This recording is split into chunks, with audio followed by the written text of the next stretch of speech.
In terms of my own experience of revival, uh, there's been numerous kind of waves of revival. I've been a Christian many years, since I was probably 8 or 10 years old.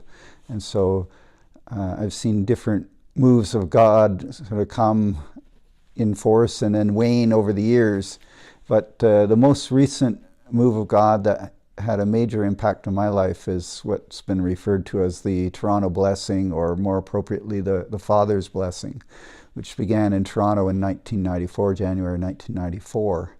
And just prior to that move of God, I had been in a place where spiritually I was very dry. I'd been doing a lot of work in the church and helping out with everything from youth to grounds maintenance to on the church board secretary, treasurer, youth leader, pretty much everything that could be done in a small church I had done at one time or another, even part of the choir, which I hardly can sing, but anyway.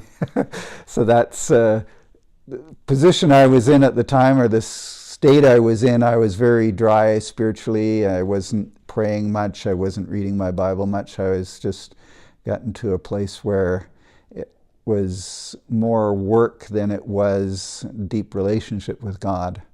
But what took place in Toronto was really an outpouring of the love of God the Father. And that had a real transformation in me, where I understood that God loved me regardless of what I did for him. It wasn't about the work that I was doing for him or how hard I worked in the church, but it was based on a relationship of me being his child and him being my father, and him loving me regardless of how good I was as a person. It wasn't based upon that, but based solely upon the relationship that I have with him as father and son. And so that was a real revelation.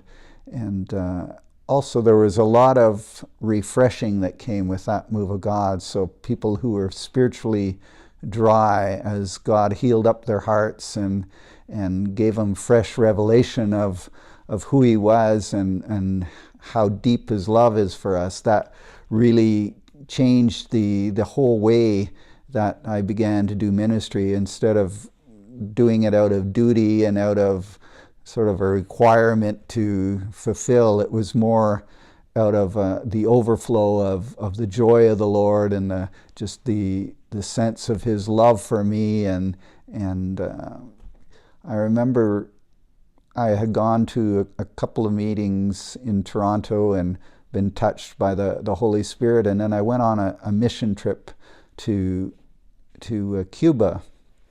And prior to going into the meeting where the friend I was traveling with was going to be speaking, he was asking me, is anything that God is speaking to you about for the meeting? And we had been praying and just waiting on God before the meeting. And just as he was asking me that question, I felt this really overwhelming sense of God the Father's love for the Cuban people, and I just began to weep with the sense of God's heart and how deeply he cared for the people of Cuba.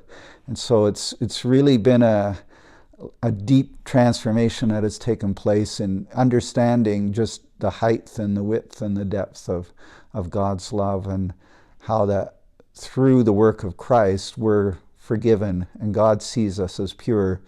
It doesn't mean that we're sinless, but through the eyes of God the Father sees us through the eyes of Jesus, and that's a really powerful thing to understand, but not just to understand, but to experience the love of the Father and how deep it is has really been a transformation for me.